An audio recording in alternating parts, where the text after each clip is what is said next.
Chris. I am here with the lovely and talented Elizabeth Hamilton-Guarino. You recognize her from 7 moments ago when we just interviewed someone else, but now it's her time in the hot seat, I'm going to call it, because I'm going to be asking Elizabeth questions, and she is going to talk to us about her life and her experiences in being a woman, being brave, being bold, all of that right there. So for those of you who aren't familiar with Elizabeth, she is an author. She is a mom of 4. She is a speaker, writer. She's a consultant for companies she runs compliance for with her husband. Oh my gosh, so many things. Is there anything you want to add in your introduction of you? I feel like I know you so well, I may miss bits. I'm good.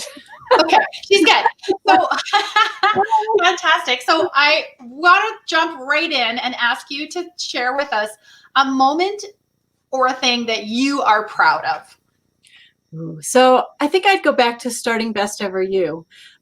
Little Quade had just gone into school, and I thought, oh, this is going to be a great moment to go get a job. And I did that, not Best Ever You at the time. I went into an office, put my heels on, my suit on, went into the office, and I thought, oh, this is great. And it turned out to be not so great. And in a moment, I closed my door and wrote the business plan to Best Ever You. I just, took out a piece of paper and started writing. And what I wrote was, there's got to be something better than this. And I left that job. I quit that job pretty much in that moment. Went home and went down the street, really quit, went home, took a walk down the street, went into my neighbor's house and said, do you know anything about domains? And I'm looking for something like best me, best you, best ever, I don't know what it is quite yet. And she goes, well, Best Ever You is available. How about that? And it started right there. And then I went into my house and told my family I quit my job. What was their reaction? What did they say? Like, how was that? It was like, the what, kind of thing. But then, oh, I see it. And it was kind of like mixed. It's like super mixed, like back and forth, like, oh, what are we going to do? And I'm like, well, I know what I'm going to do. I'm going to do this thing called a website. And this is back, 13 years ago. And it was a leap. It was a leap, but everybody was supportive, and the kids were a little bit too little to know truly what was going on. But was cool. What was cool about it was Mom was going to be back home working from home, so right here. Yeah, and that is beautiful. What a gift that you ended up giving to your family, yourself, and now all of us in the Best Ever You network. So that's awesome. Did you do anything to celebrate at that time? Like, I know you were like, here's the idea, and then it just sort of started going, and you kept building it. But did you ever take a moment to say, let's celebrate and let's party for Elizabeth and this new thing? Probably about a year in. I think the first moments were filled with like fear and uncertainty until I started to surround myself with people and explain what we were doing. And about a year in, when that website hit 1 million hits of unique visitors and things like that, then we celebrated, and we knew we kind of like had something special that was truly going to change people's lives. And that was always with the family. For me, we live in Maine, and it's my husband and 4 boys, and celebrating to me is like pizza party mode with kids. So hey, we love pizza. We celebrate with pizza all the time. I think there's no right or wrong way to celebrate. I think that the key thing that we're talking about today is to make sure you at least take those moments to celebrate, whether it's just throwing imaginary glitter or having a pizza party with your boys at home, but just honoring those moments. So yeah, go ahead. We celebrated with people online too. That was what was really special about it too, because when you hit 1 million of something, whether it's 1 million listens on the podcast or 1 million on the website, that's a significant amount of people chiming into what you're doing. And so it was a lot of learning in how to engage people online, because this was a whole online community we were building, especially back then when it was like Ask the Expert. So it was twofold, this kind of like what we're doing right now. So a little bit of a celebration online, and then in person with my family with a lot of pizza. Yeah, for sure. And I mean, so the Best Ever You concept and you growing and developing that, when I hear you tell me the story and you're like, I had this idea. We were going to help people. We got thought leaders. We got experts. I started a radio show. I started a magazine. And you're on this trajectory just going up, up, up and growing and celebrating and amplifying everything. And it just, from the outside lens, it looks like everything's amazing and perfect. And this Elizabeth is on fire. Take me to 2019 and tell me what it was like for you running Best Ever You in 2019. Because I know you have. I'll let you talk. Well, 2019, I was tired and my dad had just passed away. And I remember him saying to, I would look at him and go, well, what am I going to do without you? Yes, I have my mom and my family and things like that. But, a lot of Best Ever You was started because of him and helping him be his best through being a stroke survivor. How do you survive that and keep going and all those things? And 2019 was grieving. And I really was like, oh, I'm tired of this a little bit. And it wasn't really until I met you and told you that. We met in that Zoom call and I said, oh, and by the way, I don't want to do this alone anymore. And by alone, I mean just owning and operating this and thinking of the next thing we're going to do and the next book and the next, way more fun with you involved. So much more fun to collaborate. Well, I couldn't agree more. I mean, I don't want to make this all about me. Let's keep talking about you. What do you think about me? Yeah, I love it. But it's grown so much that it's grown beyond one person too, and the kids are helping, and and I want the kids to be able to go to school and do their thing and stuff like that, not have to be like mom needs your help, kind of thing. But although Quaid is a very good IT person, he's actually at his own IT, our IT in college, and so but having you beside me doing this and sharing in the ideas and you coming up with ideas that are brilliant, like the Superstar Journal thing. Wait till we do that. It's just so much more fun. So thank you. I'm so glad you're with me.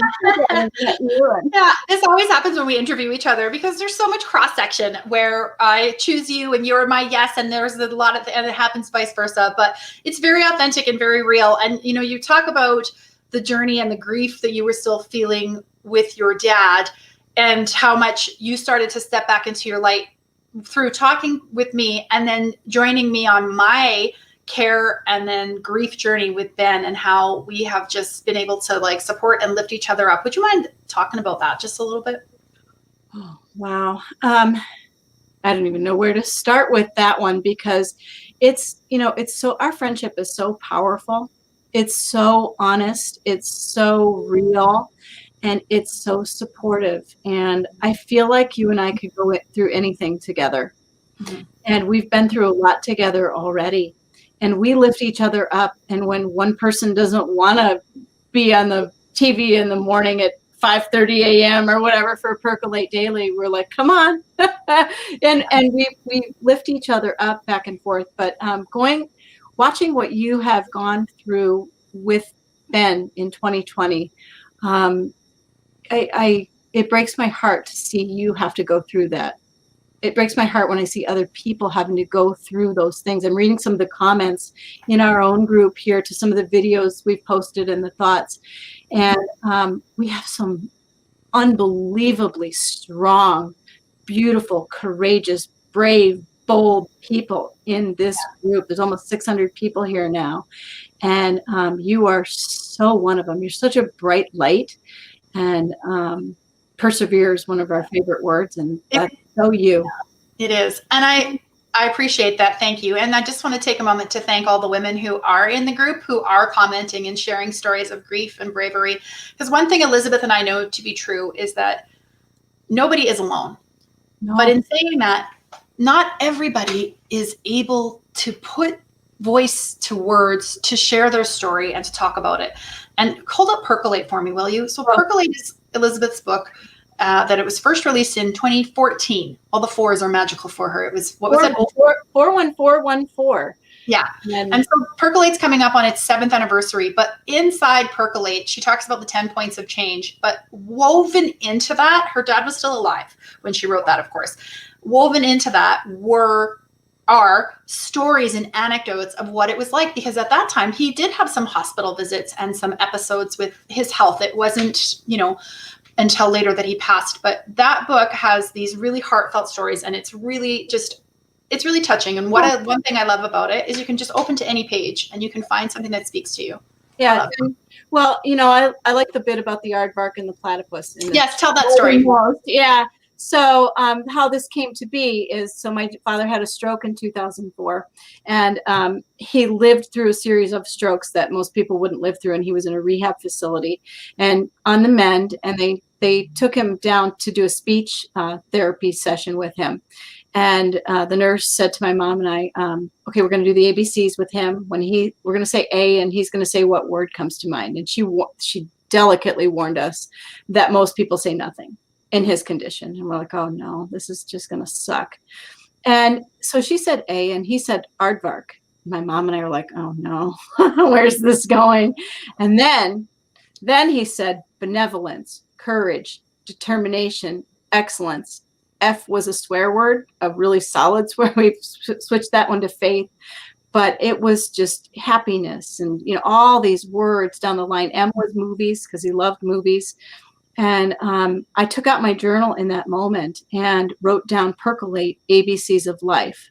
And I'm a terrible artist, and I drew a little teapot with ABCs spouting out and everything. But that was a moment in my life right then and there where I decided to stop feeling like my own mopey victim. And because I'm a person who lives with life-threatening food allergies every day. Every single moment of my life is, what am I going to eat to make sure I stay here kind of thing. And I had felt so bad. I had this condition and how to deal with it and go to work and all these things. And when he said all those things, he kind of looked up at me, and he looked at me. He's like, I'm living through this. And I thought, boy, if he can do that, I can do this.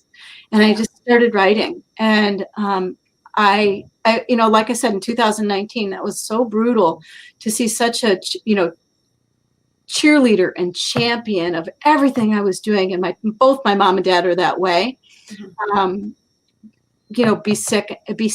And he used to say, what did I do to deserve this? And I'm just like, oh man, nothing. It's so hard. So, 2019, back to that moment, one of the things that we do is we hide grief. And I've been grieving, and I still am grieving. You're grieving. We all have these things about us that we hide, and we don't want anybody to see. You don't want to know that I'm going through that or whatever.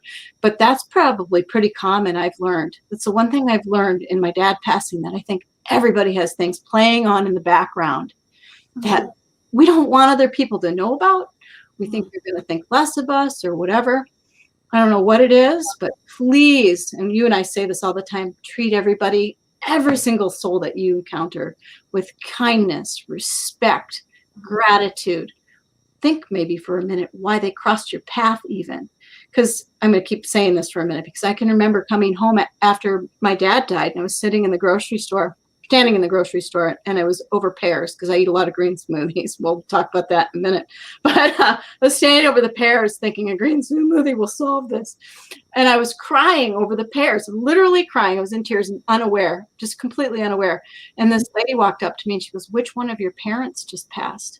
I'm like, oh, how do you know that? And she's like, the look on your face and everything about you is unmistakable. And she goes, can I give you a hug? And again, this is pre-COVID. And I'm like, wow. What a soul that is, to hug a stranger and recognize that they're really having a tough moment. That reminds me of you. That's one of the reasons why I love you so much. Oh, thank you. And I think that's great advice. Thank you for sharing. To treat everybody with more kindness than is necessary, that kindness doesn't cost anything. And that if we can start our days after we do our gratitude or our meditation or whatever we start our days with to help us out, is to carry kindness with us, because you can't lose with kindness.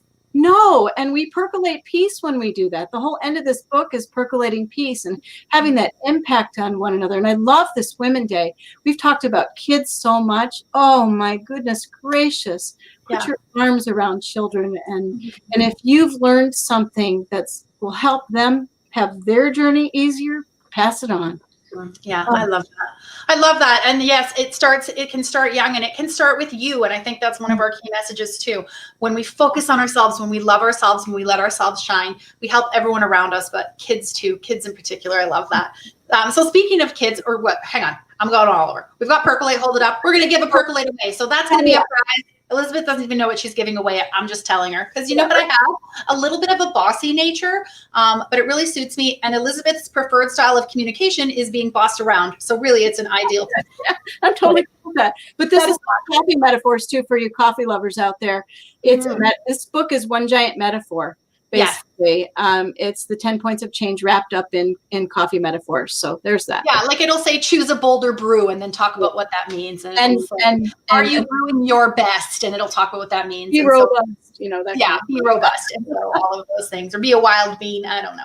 So I'm going to keep that in there. Next, Percolate 2.0 will have a wild bean chapter dedicated to me. I feel like it. I feel like that's happening. We're going to keep on the book theme. And can you hold up Pinky Doodlebug? So Elizabeth is also a children's author. And here's, Pinky Doodlebug. She's the cutest little button ever. And she is, look at those illustrations. We're going to give one of these away as well. So I know we already did in the lead up to the conference, but we love giving away stuff and we love making ladies happy. So this is a book that I am so honored. Elizabeth was like, I don't know, 70% through the process. And she said, here, I'm writing this children's book. And I have this idea for like so many of them. I've got Pinky Doodles already been drawn and drafted. Read the book. What do you think? And of course I read it and I fell in love with her. And I fell in love with Murphy the Moose and Clara the Caterpillar and Fred the Fox and Pete the Porcupine. Yeah, they're coming. Here's Pete the Porcupine. I know, he's my favorite. Yeah. And so I looked at the pictures. I loved the book. I read it. I said, are you ready for some feedback on some of the rhymes and the poem in there? Because what I love is writing and poetry. She said, oh my gosh, I would love that. And another partnership began. And so we are co-authors of this book. And Pinky Doodlebug is available on Amazon and available on all our websites. So we're going to give one of those away. So you can think about a delightful young person in your life that would love it. Well, and here's why, because this is Women's Day conference, and this is about a Pinky Doodlebug who needs the help of her friends. It's all about collaboration. She is looking for words to go with those doodles, and it reminds me so much of us. And I'll show there's doodle pages, and then here's all of her friends. Yeah. And it's just a delightful children's book. So yeah, that's something we're really proud of too. And I am so blessed that you pulled me into that. And we are working on the sequence books, the next in the series. Those will be coming out soon. So we'll have information about that coming up. But I love that you have books for adults, books for children. And then of course, we're going to give away a journal here on Elizabeth's section too. So Elizabeth we haven't given away the green journal. Hold up the green journal. This is the home shopping. It kind of is, but we're just excited to give things away. This is the Best of You 52-week journal to your healthiest best you. And again, we co-wrote this. It's got a checklist inside of things to be healthy. But one of the things I love about this journal too is the celebration of you. Because along the journey, and so actually I'm going to flip it to you. I forgot, this is your interview. I'm sitting here like this. Tell us what you do to be your incredible best, and then you can talk about some of the... Whoa, what do I do? I'm going to reference the journal because it's in here, actually. So I, like you, really believe in comprehensive well-being. And my life, I put on weight, I lose weight. I put on weight, I lose weight. I'm an old athlete. I'm a gymnast. And sometimes I feel... pretty strongly like I can't get back to my old athletic self. And so this helps. I feel can you hear me echoing all of a sudden? I did. I don't know what you just did there. Did you unplug something? But I don't know what that is. Okay. It's not that bad. We're okay. But I love that. And it's so funny because Elizabeth just said, she said, I feel like the old athlete, the former athlete in me, like, how do I get back to that? And I think the answer from like us discovering and looking is that you don't get back to, but you just have to reframe what you are now, because you, Elizabeth, are still an athlete. Are you doing the bars and the rings at 80 feet in the air, parallel gymnast, Olympic style stuff? No, it looks different, but the ability to embrace the difference, but still keep that mindset, still allow yourself to be like, I am still Elizabeth the athlete. And for my women listening, allow yourself. And certainly this year, we've had many conversations as well about the closure of sports, in particular teams. And I know I've been missing my team sports. And does that mean I'm not an athlete right now? No, it just means I'm a different type of athlete. And I take myself for walks, and I've been doing salsa dancing in my living room, which is I love it. For me, one of the things about me and comprehensive well-being is being bullied. And I can remember I was Mrs. Maine in 2006 and 2011. And there was a whole, I want to talk about being bullied for a minute here, because there was a whole forum dedicated to my thighs. Somebody did that, a whole entire forum dedicated to my thighs. And I'm like, I could cry about it right now. And it so took me down in mentally and so forth that, and that was in 2011. And it's taken a long time for me to sort of recover from seeing that. And it's been scary for me. I'm like, wow, women can really do that to another woman. It's not something I ever have done to anybody else. And I'm like, wow, why did I get that? You know, kind of thing. And so I really walk through my life being very aware of other people and very aware of how other people feel. And I love to treat people how I would want to be treated, because the last thing I would ever do is open a public forum on somebody's thighs. Yeah. And so when I sit back today in this moment right now, and I've lost 25 pounds, and I may have gained them during COVID, but where I really gained them was grieving with my dad. I really was in a like, I need to eat kind of mode. And I think we do that. And, you know, it's been a long time. It's a journey for me. With, you know, it feels like a thigh journey almost, you know, but, you know, I love this community, this group, and this platform, because this is not that. Yeah. This is, yeah. And I love that you are talking about our community lifting each other up and supporting and loving, and that you and I, Elizabeth, have created safe spaces where women can share, and you're only going to have positive, beautiful things said to you, because that's the vibe we set up and put up. And so one of the questions hearing you, and thank you for sharing that it is still difficult, it still weighs on you. And the community can help you, but how do you navigate that internally, like yourself, to get past it or pull yourself past it and not let it be a huge weight? Well, I think I percolate daily with you. And I think I've percolated daily, you know, that's what I do. I think about the messages that I say when I look in the mirror to myself. Do I stand there and be like, I hate you, thighs? Or do I look at myself and go, this is a pretty great body. It's given birth to 4 beings.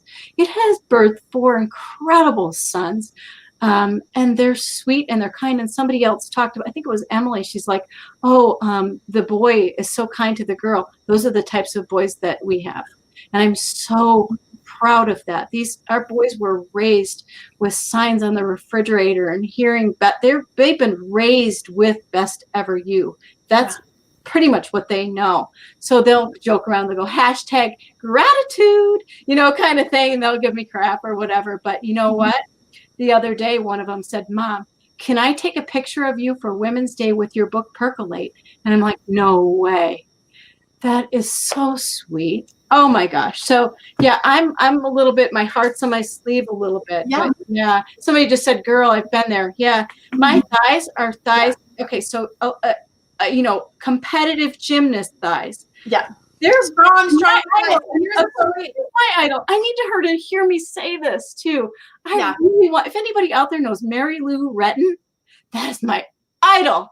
I love her. Hi, Mary Lou. Okay. I just read a delicious, delightful story. I need to tell this story. I just read it on one of my social media, and a woman was writing about her daughter who was 5, and the daughter was putting on a pair of her favorite pants, and she'd outgrown them. The pants were too small, and she went, my legs are too powerful for these pants now, and took them off. I had to have that in my toolbox. Right? And I was like, yes, that is right, my young little girlfriend. Your legs are too powerful for that. You're not too big for those pants. You are too powerful for those pants, and you need to just rise up and keep loving. So I just love that. And I was like, we need that message. Anyways. Yeah, we forget that though, you know, as we age and get older and do all these things, you know, we forget that. So thank you. I'm going to borrow that. Actually, I love that. Yeah, take it all day long, right? Oh my gosh. I want to circle into one more question, because one more question before you and I have to wrap up here. And it is this. So I know you've talked about you are the mother of 4 beautiful, amazing young men, 4 boys. And obviously you're married to your husband, Peter. So you are like the one lone woman in your house. And so now my question is, my friend, what does Women's Day mean to you? What does Women's Day mean to you? Oh my gosh. Yeah. Go there. This is like a at the day at the spa or something. It's beautiful. This is a moment, because my moments are for a long time now, boys. I mean, truly boys. I mean, I have to think about like, oh, borrowing their sweatshirts even, you know, how I dress, how I think, how I operate. It can be kind of boy-like sometimes because I'm around boys. But Women's Day to me means so, I'm so grateful for all of the women in my life. I'm grateful for my mom, my 7 sisters, you, your sisters, all of the people in this group, in the Best Ever You network. I'm thankful to my mentors. There's so many people to just thank. There's so many women and men too to thank. And this is just an incredibly cool conference and day. So I'm grateful to be here. I'm grateful to be bold, be a little bolder, be a little braver, and be a little more me and celebrate me, especially as a mom of 4 boys. That has been very tricky along it takes a lot of time and energy. I'm sure. Yes, I have 1 cat and I'm struggling, so I don't know how you people deal with multiple humans. Good for you. But one thing I do have to say about Elizabeth, and this has been me watching you flourish, and I absolutely love it, is over the years, Elizabeth has been your #1 cheerleader, your champion. You interview people and your job is to lift them up on a pedestal and say, let me celebrate you. Let me talk about your book. Let me talk about your sports achievements and accomplishments. Let me talk about your Olympic medal. And you are the celebrator and the interviewer. And so shows now almost on that podcast. Isn't that crazy? I know. So I love when we get to turn the tables and you get to celebrate you on the public forum, because I mean, I know there's just so much and we could talk for days. This is like the 11-hour interview. No, I'm just kidding. We're going to wrap it up. But final thing I'm going to ask you is, what do you do to feel your incredible best? So we're sharing that, as you know. And so share with us, what do you do incredible best? Go. Oh, my incredible best, I think really truly for me is eating right. Yeah. When I eat right and exercise right, because I know, yeah, I know, and I ignore myself, but I've been in a pretty good long period now of knowing and listening to myself, walking my own talk a little better and so forth. And I feel so good right now. I've released 25 pounds, as Robert Brace would say. And I feel better when I'm paying closer attention to how my body. Yeah. I have to interject, and I say interject because we don't like the word interrupt. Sounds a little negative. Yeah. Interject is fine. Yeah. Elizabeth told me about this green smoothie she drinks, and like, we need to try it. It's half a cup of cucumber, half a cup of pear or apple, half a cup of spinach, and then just ice and water to whatever slushy consistency you want. And I was like, that sounds terrible. I'll try it because you're forcing me, and I'm a good friend. It is the most delicious, simplest smoothie I've ever made in my life. And I went to my sister's.